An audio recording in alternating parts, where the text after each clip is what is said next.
Encounter is brought to you by the Broome County Council of Churches, where we connect compassion with needs as we inspire growth with dignity. You'll find us in special places throughout the community. For those who remain hungry, we provide meals. For those who are challenged, we build wheelchair ramps. We comfort those who are ill, minister to those who are confined, and we remain an advocate for change and understanding on behalf of every element of our community. Connect and inspire. Encounter the Broome County Council of Churches. Good morning, I'm Jeff Kellam, apparently the host again today on Encounter. I'm the Parish Associate at the Union Presbyterian Church in Endicott. When most of us were growing up, the Golden Rule was just one of those general things that we heard about from childhood, and almost every person, young or older, would know what the Golden Rule was. But today, if you asked maybe a 14-year-old kid what the Golden Rule is, they might not know. If you asked a master's degree student in their early 20s, they might not know what the Golden Rule is. It might be something out of Shakespeare or something out of Game of Thrones, for all we know. The Golden Rule, however, that do unto others bit, is something that still has lasting and very deep roots, but roots that will also guide the way that human beings interact with one another for generations to come if we live by it. Today we're going to talk about the Golden Rule, and our guest today, well, we have no guests, all we have is a bunch of hosts. Joe Sellepack is the veteran host, the executive director of the Broome County Council of Churches. Rachel Helgeson is, now we can say it, a new host for the Encounter program. She is the pastor at the Northminster Presbyterian Church in Endwell, right across the street from Maine Endwell High School. So, the Golden Rule. Now, the way Joe would have introduced this is he would have said, how important is the Golden Rule these days? Joe? The Golden Rule, I think, is probably it is probably more needed now than ever. Part of the problem that we see in our culture when you have basic tribalism kind of rearing its ugly head, especially white supremacy, any number of other issues that we have going through our culture right now, is that we've lost the ability to empathize with another or empathize with someone who is different from ourselves. And the issue that the Golden Rule specifically addresses, I think, is the basic humanity that we each hold, how we all are created in Christianity, it would be in the image of God, the Imago Dei. Judaism would say something very similar, as far as that we were all created in God's likeness and God's image. And if we are created in that way, even it doesn't matter whether that tribe happens to be, an immigrant from Syria, or an immigrant from, Africa, Somalia. These folks all contain within themselves the image of God, and therefore, for Christians, our behavior toward them ought to reflect what we would want to be treated as. Mm-hmm. The Golden Rule, I think, is one of the lost rules, I think, of Christian living that would really impact, I think, the entire public realm if we began to really treat it as something that we live by. Yeah. When I was growing up, I thought the Golden Rule was something Jesus invented. Yeah.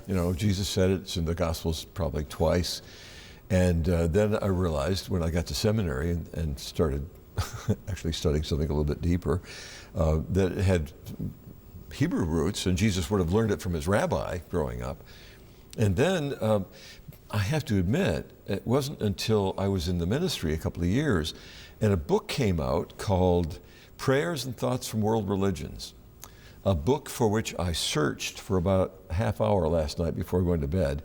Can't find it. I was going to bring it in and hold it up, here's my book. But it had the Golden Rule as understood by 7 different major religions. And we'll get back to that in a moment, but I want to then turn to Rachel and say, you just preached on it last week. How does one preach on do unto others as you would have others do unto you? So at Northminster, we were doing a sermon series on Mr. Rogers for the summer, partially because Presbyterian women were studying it, and then we were doing this, and then there's the big movie that's coming out. So this isn't an endorsement for the movie, but the Tom Hanks movie. but Mr. Rogers was a ordained Presbyterian pastor, and as a Presbyterian church and Presbyterian pastor, we decided to take a closer look at what he's about. And so, this is sort of his thing, was to be on TV and talk to children. But one of the things that the author of The Simple Faith of Mr. Rogers talked about is that he really lived out the golden rule in all, from a Christian perspective, in all that he did and all of his encounters that he came up with. So she talked about in the book how he, in his interactions off stage or off camera, really looked at people, do unto others as you would do unto them, but also on camera when you have guests or invite them in. One particular story that really struck me was the one where he invited the young boy who had a tumor in his head, and he was diagnosed that he wasn't going to live a very long life, and Mr. Rogers got right down next to him on set and asked for him to show all the children how to use a wheelchair and what that was about, and then was just so excited, because that's probably the first time a lot of children actually seen that. Do unto others as you do unto yourself. But later, like, this young man isn't supposed to live much longer, right? But he lives to be a young man, and there's a big conference, and he's invited to come back. And Mr. Rogers is older and runs up to the stage. He didn't know that he was going to be there, and the young man turns to him and says, "Thank you for seeing us and reminding us that we're your neighbor." And so that's sort of where we kind of launched talking about it, to remind people that it's something you hear quite often, like in more humanistic perspectives or in a more like general secular perspective, because I think we've kind of adopted the golden rule to be something you learn in school, but not necessarily a religious thing, but to actually pay attention to the fact that there are roots, not just in Christianity, but in a lot of different interfaith religious perspectives that what does that mean when you really live that out in your faith and your life, and do it very simply? It can have a full circle. Well, that was Mr. Rogers' gift, was empathy with children on a very, very personal and deep level. And Joe, you mentioned empathy, that doing unto others as you would have others do unto you. That builds a bridge between you and me, the way I want to be treated. Well, it's interesting that when I'm talking in public about the programs at the Council of Churches, for instance, I'll talk about like a wheelchair ramp. So we're building a wheelchair ramp for someone, and we're using youth who get connected somehow to elderly in the community, and there's this bridge that's created. However, the one thing that I will have to say about this is that some of the things that we do at the council, we do because we know that those kids at some point in their life are going to be older. And so they need to know that that bridge is going to be built for them as well as for the person that they're serving. We need more empathy now than we ever have, because we try to, and look at it this way too.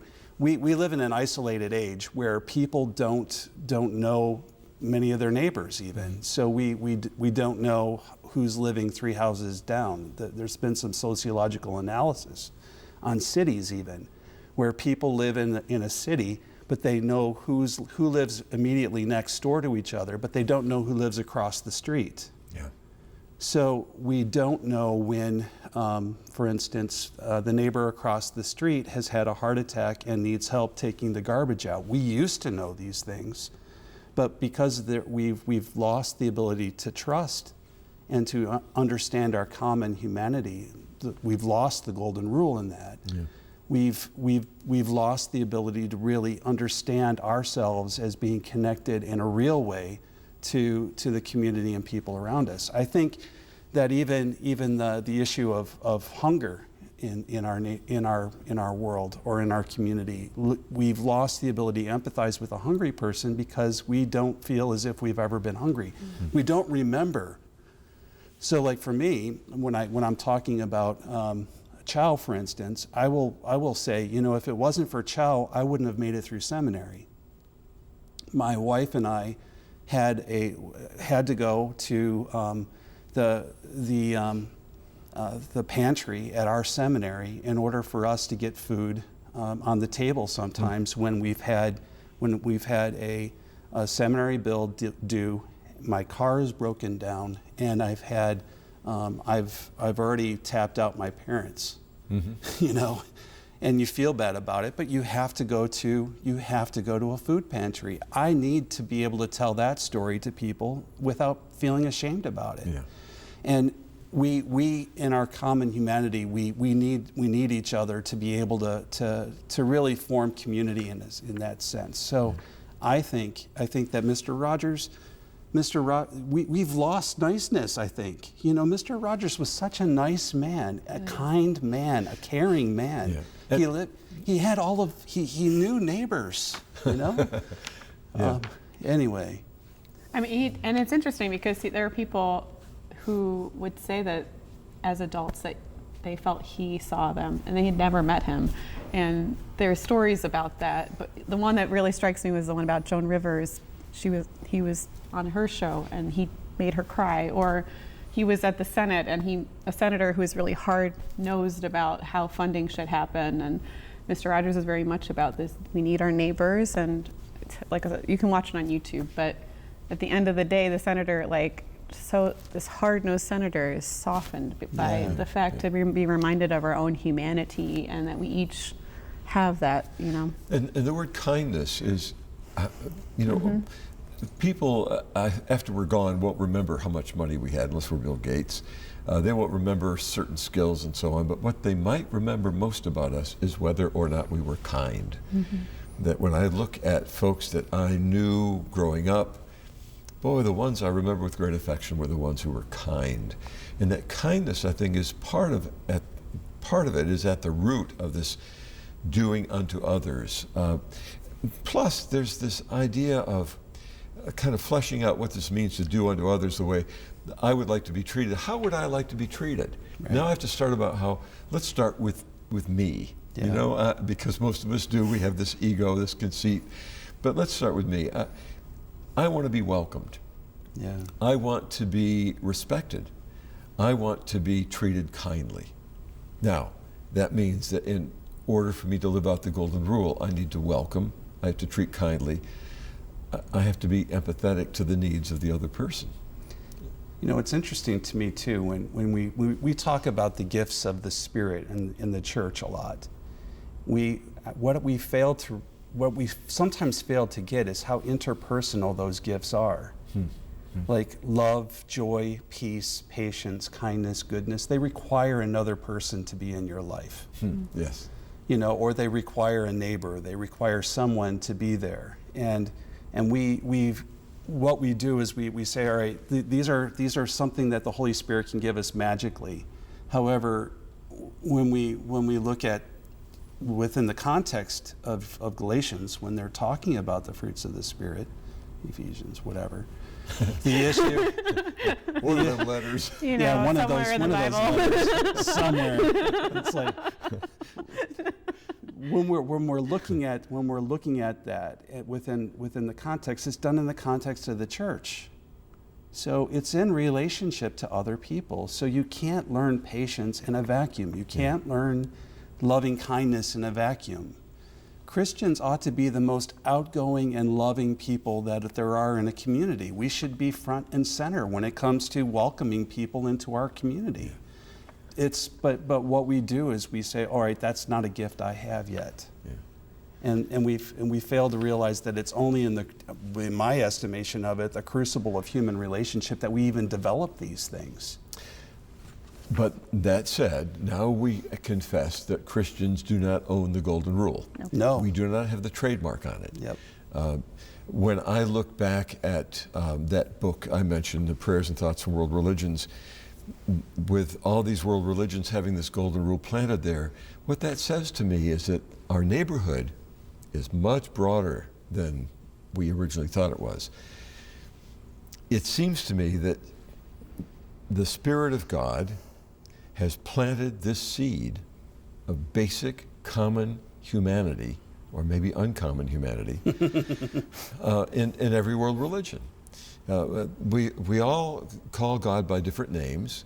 Frankly, the reason that the three of us are Christians at the very beginning is we were born in this country in a Christian community. And that my grandmother converted at some point. Yeah, well, yeah.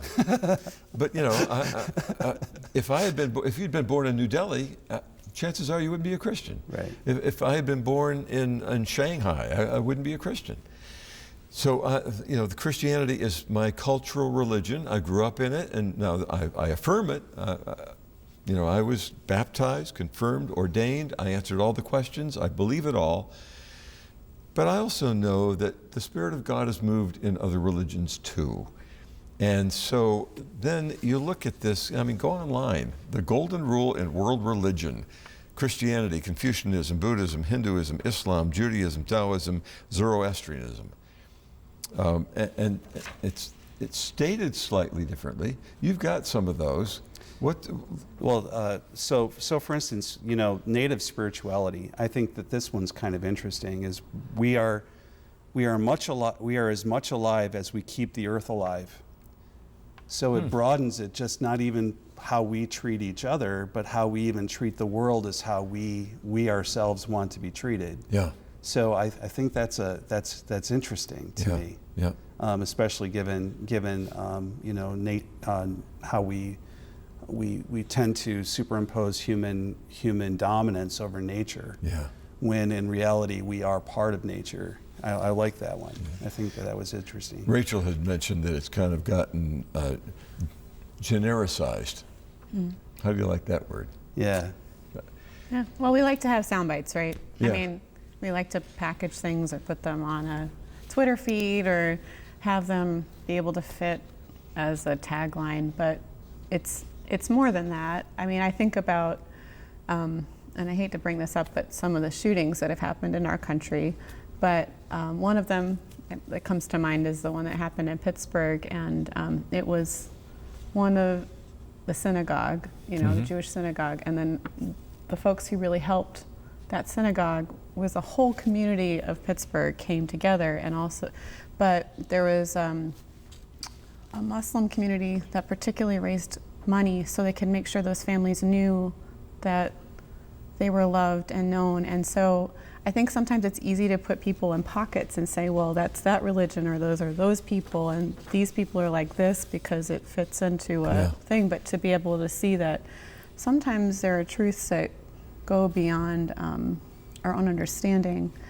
From a Christian perspective, I think about how God can go beyond even our own understanding of what does that mean in faith, for our own faith, that God can go beyond that. So I'm speaking from my own context, but to see that and to know that with interfaith brothers and sisters, that's not something that I own or that you own or that Christianity owns, but that God has let loose in the world. To me, that speaks a lot stronger than just to make a tagline like, oh yeah, you should do good things, high five, like hashtag, let's put that on a selfie. You know, it's something more than that. Yeah. Well, Islam says, not one of you truly believes until you wish for others what you wish for yourself. Yeah. That's from the Sunnah. Yep. Yep. Hinduism, this is the sum of duty. Do not unto others what you would not have them do unto you. So it's kind of a reverse thing. Reversal. Still the thought is there. Buddhism, hurt not others in ways that you yourself would find hurtful. And let's do one more. Taoism, regard your neighbor's gain as your gain and your neighbor's loss as your own loss. And there we get back into that word of empathy. Our guests today, by the way, are Rachel Helgeson, who is the pastor at the Northminster Presbyterian Church and a soon-to-be co-host of the Encounter program, and the old standby, Joe Sellepack, who is the executive director of the Broome County Council of Churches. And let's talk about let's talk about the other. So Rachel was kind enough to bring up Mr. Rogers being a media minister in the Presbyterian Church. When is your movie coming out? My movie comes out just about every week at this time. This is about as movie as it's going to get. Yeah. Reverend Jeff Kellam. You bet. You're talking about because there were two ordained, if I remember right, there were two media ministers that were ordained, right? Yes, specifically to media ministry. That was. But just remember, I'm opening myself up to the same criticism. I'm not going to have a movie made of my life either. So, no. Yeah. But Rachel still has time. She does have time. You were an opera singer. Are an opera singer. Was retired, I guess. Yeah, a retired opera singer. Yeah. So that's a little bit about us. Now let's return to the topic, shall we? I've retired that. Yeah. So the whole idea of this other piece of this is the do part, do unto others. Do is such a generic verb, and I think it's helpful for us to think about when we apply this in our own lives, to say, okay, what verb will I put in place of the word do unto others? And perhaps that's where the Matthew 25 connection comes in. I was in prison and you visited me. I was hungry and you fed me. I was a victim of a hurricane in the Bahamas and you came to my aid. Now we're getting, kind of boots on the ground. That it's interesting that Matthew 7 is where the do unto others part comes up in the Gospels. So you end up with the Sermon on the Mount encompassing an awful lot of what we ought to be celebrating within doing. I love that verse. Not all those who say, Lord, Lord, shall enter the kingdom of heaven, but those that do the will of the Father who is in heaven. Yeah. So there's and then there's also the idea that we should, when we pray this way, thy kingdom come, thy will be done on earth as it is in heaven. There's a connection between what we aspire toward and what we do. And in the end, we're only one slip away from entering into Matthew 25 as the victim.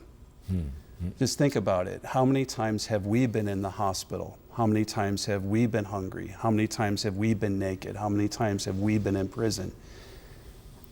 If we look at our family histories and we look far enough back, you're going to find all of those things represented by one person or another. And it isn't until we connect doing and with our faith and in specific ways. It's not just love as a generic kind of thing. I love you, baby, whatever. It doesn't come across until you finally show people something about how love is embodied. Yeah. It has to be embodied. I think you're right. I think the thing that's a struggle is that a lot of times we don't want to deal with our own humanity. That's been sanitized a bit. I have some friends who are funeral directors who regularly talk about how folks don't want to talk about their own mortality. Right.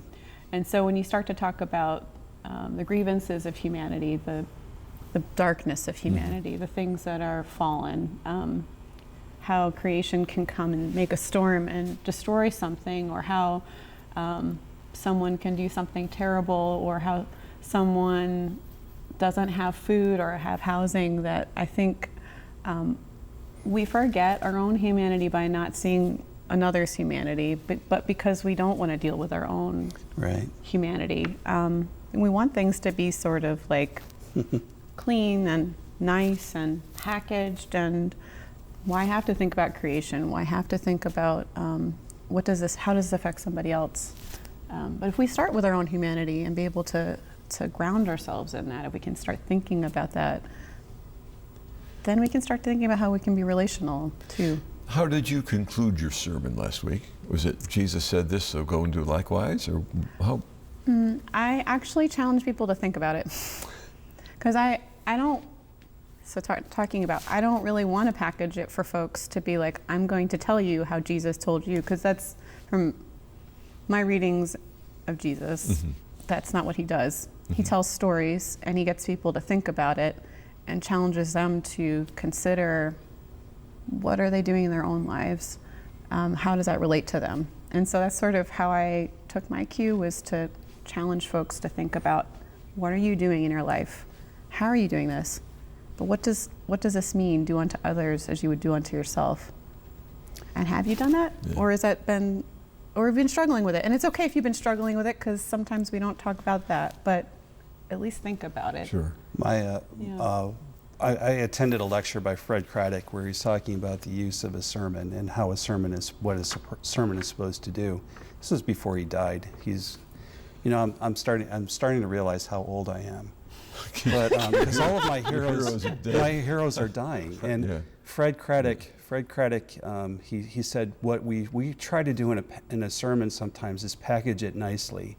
He said, but what we really need to do is see it as part of a larger conversation. So if you want people to treat each other as you would want to be treated, well, raise it as a question for the congregation to discuss.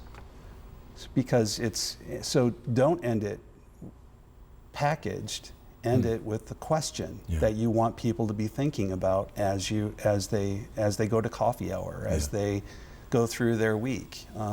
Have them be thinking about the question that you raise. Yeah. So I applaud you. You took Fred Craddock. You probably didn't know this, but you took Fred Craddock and you made it come to life. Right. It's exactly that. Yeah, I know. I was quite touched to hear about a family in one of my churches once that on the way home they talked about, they processed church in the car. What was the sermon about? What was Sunday school about? And this was not necessarily going to carry into their dinner table conversation for Sunday dinner, but at least in the car they began to talk about some of these things that we assume sometimes you do church, you close the door, get in the car, and that's the end of your religion for the coming week. But that can't be the case when you're talking about something as deep and empathetic as the Golden Rule. Yeah. Our guests today have been Rachel Helgeson, who is the pastor at the Northminster Presbyterian Church in Endwell, Joe Sellepack as the executive director of the Broome County Council of Churches. And thank you both for being here today. Thank you for hosting, Jeff. Well, you're welcome. A great deal of preparation. I am Jeff Kellam, the parish associate retired guy at the Union Presbyterian Church in Endicott, hoping that in the coming week you will not only be gentle with people and with yourself, but also do unto others as you would have others do unto you.